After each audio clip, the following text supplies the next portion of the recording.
starting tonight, one of my favorite people, and I'm not saying that just because he's on. I'm saying it because he's on right now.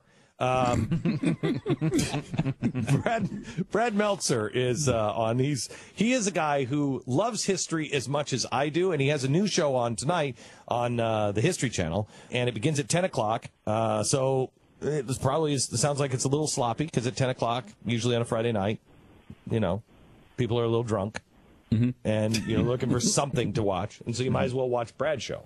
It's called Lost History. That's a strong endorsement for it. It's a strong. No, you know what? I have not seen this show yet. I cannot wait. I will be watching it tonight because this is exactly my kind of show where things that have been lost in history, they're going and trying to find. And Brad is with us now. Hi, Brad. You know what I would appreciate is if you can say in the time slot that brought us Falcon Crest and Quincy. That's a yes. Wow. Those are the two. Now it's a sell. Those are the two. You wouldn't say like L.A. Law. No. You would go right for Falcon Crest. This is why I love you. L.A. Law was in that time slot. Yes, it was. Yes, it was. That was a good show. We also have Miami Vice in this one, but we're tonight is our big night, and we are excited to find some lost history. Well, I have to tell you, Brad, I've wanted to work with you forever. I mean, if I could ever afford to hire you at the Blaze, I would. But you're in so many contracts. Listen, I told him you got to talk to your guy. I told him. I gave him an idea. I said there's something we want to do, so he knows. My guy hasn't told me anything. You're kidding me. You want to do something with us? I told him. He's keeping it for himself, and he's running a new company. Gosh. Unbelievable. He is stabbing me in the back. Okay, so Brad, tell me a little bit about the show. What are you going to watch? What are you going to try to find tonight? How's this show work? So the show works like this: the famous flag that the firefighters raised on 9/11, Ground Zero. That flag, Glenn, is now missing. The Wright brothers' patent for the original airplane is gone. Even James Bond's famous Aston Martin from Goldfinger is stolen. And as you know, and you know it better than just about anybody, history disappears on us every day. And what we do is we tell you the story of the item. We tell you where it was last seen. We show you who the suspects are when we have them. And the most important part of the show is at the end when I say, America, we need your help. You go to history.com, you file a tip. If your tip leads to us getting it back, we'll give you a $10,000 reward. Oh, wait a minute. Hang on just a second. Bring it back to where it belongs. Wait a minute. If you're bringing back the flag from Ground Zero, that's going to be worth a lot more than $10,000 to somebody. I mean, well, I'm not selling it. I can't keep it myself. We're going to give it to a museum. But yeah, listen, that one is actually James Bond's car is worth $5 million. We're going to pay $10,000 to get a $5 million car. That's a good deal. Okay, so do you think that most of these things, because I can't imagine that the flag is just missing. We have, I don't know if you know this, but we just purchased the Normandy D-Day flag. And that was actually given to a guy about 5 years after the war. And it didn't, he was just like, it meant a lot to me. And, I had it and I brought it back home with me. He gave it to a kid who was going door to door and saying, I'm just collecting, history of World War II. This is back in the 1940s, about 5 years, probably 1950. And he said, I'm collecting these things. Do you have anything from the war? And the guy brought down the D-Day Normandy flag. Well, that sat in that man's collection until it just went up for auction. Jeez. It was $400,000. How listen, much? That's exactly why we're doing the show. I mean, we're always aligned on this stuff. When we asked the National Archives how they get things back, they told me this story. They said when JFK's secretary died, when she passed away, her family went up into the attic, and they found one of these old tracking maps that JFK, I think, was from the Bay of Pigs. And they said that's how it always comes back, Brad, is someone passes away, and a family member goes in their attic. They don't even realize the amazing things they have up there. So if you just tell the story to people, you're going to find things. So the 9/11 flag, listen. That wasn't lost. That's somebody actually had to have taken that and held that. Because that one we know is taken. But of course, listen, and if you know that you're JFK's secretary, you know you're going to have some good stuff in the attic. The average person, though, has things in ways you never realize. I had someone who already wrote to me, and they had this amazing letter that came back that one of their grandfathers worked on the bomb for Hiroshima. And he gave me the letter. He's like, listen, my grandfather died. I was going through stuff. You need to read this. And it was incredible what he had. It was a first-hand account of dropping the bomb in terms of setting up the bomb and putting it on the plane. And this guy just had it in his attic and just gave it to me because he knew we were starting to look for stuff. Jeez. Wow. Brett, the original. Tell me, the stories themselves are incredible. Like the 9/11 flag, we all know the story. yeah, but we don't know the story. We don't know the story about how it disappeared. Tell me the story of who we think might have it or what happened to it. Yeah, no, let's talk about that. So the flag famously gets raised by three firefighters. It becomes famous. It inspires a nation. And City Hall gets so inspired, they say, give us the flag. We want to use it at Yankee Stadium. Rudy Giuliani signs it. Governor Pataki signs it. They raise it at Yankee Stadium. Then the Navy says, we want it for our troops to salute it in World War, over going to Afghanistan. So all these troops salute it. Then this Greek couple comes forward, and they say, that's our flag. And they say it came from the back of our yacht down by Ground Zero, and that's where they pulled the flag from. And that's what the firefighters agree on. The Greek couple doesn't want it for themselves. They're actually a kind, great couple. They say, we want to put it in a museum. So they bring them back the flag to identify it. They unfurl it at a charity event. And the Greek couple's mouth drops open, and they say, wait a minute, our flag was a 3x5 flag. This flag's signed by Giuliani.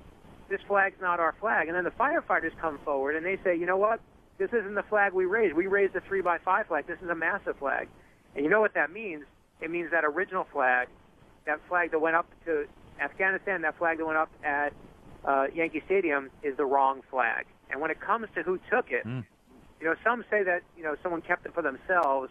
Others say that it could have been put on the body of someone who died at Ground Zero, that it may be sitting in a morgue right now and no one even realizes. And, in fact, I was in a green room tonight. I saw Rudy Giuliani in a green room. And I asked him about it. He said, you got the story right. That's the story. No one knows. And, just to tell it, if someone did take it down, one of the things we were able to identify for suspects is at 10:30 on 9/11, when you look at the timeline, there was a police officer walking Ground Zero. And what he did is he was just videotaping. And if you look in the background of the video, you'll see it on the pilot episode tonight at 10 o'clock. You'll see that the famous flagpole that we all know is empty. So now we have a timeline for the crime. And we know by 10:30 that night on September 11th, 2001, that flag is officially gone. And it's amazing. It's the beginning of this amazing story for us to try and track it down. You have the greatest job ever. It begins tonight, 10 p.m. Eastern on H2. Now, what about this? I'm really fascinated by the story of the original moon landing footage with Neil Armstrong. I didn't realize that was missing. How long has that been gone? Yeah, the original footage is gone. The even better story that I love is the moon rocks that Neil Armstrong and Buzz Aldrin famously, when they go to the moon on the Apollo mission, they bring back tons of moon rocks to be studied by universities and scientists. And the moon rocks themselves get stolen from a NASA vault. And you know why they get stolen? This is incredible. Because it was on a movie set. Because it was on a movie set. Wait, what'd you say? He wants to impress a girl, and he says, and I'll tell you, Glenn, when I was in 1980s, I wore a white suit and a purple tie to my junior prom to impress a girl. Yeah, so we'll do anything. Steal millions of dollars in moon rocks, you win. Yeah. So wait a minute. Yeah. Who stole these moon rocks? So the moon rocks, what we do on each episode of Lost History is we tell two stories of missing items, so you can see ones that we want to get back.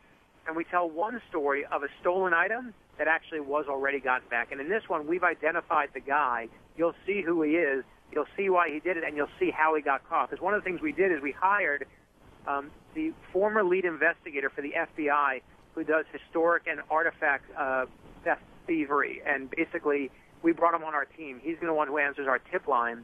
And they set a sting operation for the guy. You'll see exactly how they caught him, exactly how they brought him in, and exactly how they got this lost history back. Okay, so wait a minute. You guys were responsible for bringing that back? No. This was actually a story that happened a couple of years ago. Okay. So lucky, but the guy who helped bring him back, we actually hired for our team, so that when we get tips now, we can go out and investigate it. We got the FBI's guy to do it for us. Can you tell us where they were? Can you tell us the entire plot of each one of your episodes, please? They caught him in a diner in Orlando, which is proof that my home state of Florida, every crazy story goes somehow through Florida. If you have a that is true. That is true. Don't come to Florida. You know what it is? Honestly, it's those circus people. Carnies? Hey, no. Back in the. I mean, one of the great stories that we do, one of my favorite ones, and again, we know our love for this subject, is we do JFK's brain. Now, let me say that again slowly. JFK's brain is missing. And when JFK, I never knew this part. Even when you and I talked about it when we met down at the Grassy Knoll, I never knew this story back then. But when JFK was killed, his body, of course, went to Arlington National Cemetery. His brain, true, was kept separate. They never did forensic testing on it. They could have found, potentially how many bullets were, the trajectory of the bullets, no forensic testing. And the brain was later put in a metal canister. And at one point in time, if you think the government is having problems now, there was a point in time where someone in the government was carrying a metal canister with JFK's brain in it. And eventually it went missing. Now, the suspect in this case it's not some grand conspiracy. The number one suspect they believe to be is actually a family member. I won't tell you who it is. When you see, you won't believe it. But it's a family member. And you know what? It's one of those things where if you tell me my parents died in the past couple of years, you tell me that someone was taking a body part of theirs and potentially going to use it, sell it, put it out in the public, I do everything in my power. No, I believe that. So wait a minute. Hang on just a second. What do you mean? What do you mean somebody was? What do you mean somebody? And you're going to see the story. What do you mean somebody was carrying a bucket with his brain? I mean, that's how they transported it. And what happened was it was in the government. The government had it. They had it under their lock and key. And you'll see that on a particular day, these two people meet and exchange the key. And I don't want to ruin it for you because it really will ruin the ending. But they exchange the key, and suddenly the brain goes missing. And basically, one of them took it. They think they walked away with it. And listen, I don't think at this point that anyone is going to call our tip line on history and say they're going to bring back the brain. The brain to me is long gone. But you better believe I want to know the story of who took it and when they took it and exactly why. Because we have our theories. You'll see the theories on it. I do think it's a family member of the Kennedy family. We know exactly which one I think it is. Why? It's an incredible story that, again, is just nobody knows about because we don't. No one wants to publicize that these things go missing. Got to be Teddy. Got to be Teddy. My money's on RFK. Yeah. Why was his brain taken out of his head in the first place? Listen. Same reason yours was. I've been asking myself. I'm like, why does someone say, you know what? I got an idea. Let's take the brain. I mean, it's out of a 1950s movie. I can make a movie. We can make a movie right now together called I Stole JFK's Brain with 1950s Scream-O-Vision, and it would be perfectly in tune with the 1950s movie. You know Teddy took it to pick up chicks. That's what he would do. I don't think he would have said, want to see my brother's brain? Want to see my brother's brain? I got it in a bucket. Well, he'd slur it more than that, but yeah, he'd say, I want to see my brother's brain. I think it's possible. That's very possible. It's a great pickup line. Yeah. All right, Brad, it is always great to have you on the program. Brad Meltzer's Lost History begins tonight, 10 p.m. Eastern on H2. He also is the author of several books. The latest, I Am Albert Einstein and I Am Rosa Parks. They are great books for the kids. And next in the series, I think, is Lucille Ball, is it not? Yeah, we're doing Jackie Robinson in January and then Lucille Ball in June. And, you know that my goal with these books is I was tired of my own kids looking at reality TV show stars and loudmouth athletes and thinking that's a hero. So we did I Am Albert Einstein, just came out a couple weeks ago, and we get to show American families, here's what a real hero is. Here's Rosa Parks. Here's Abraham Lincoln. And, you can build a library of real heroes for your kids and your grandkids and your nieces and nephews. And that's what all, I Am Albert Einstein and all those books are really about. Brad, it's always great to have you on, and next time you're in town, come on by, and I'll show you what I have in a bucket. That's a heck of a pickup line. Yeah. All right, thanks a lot, Brad. I appreciate it. Come check out my bucket. I'm going to show you what I got in a bucket. Bald head of yours is pretty cute. Let me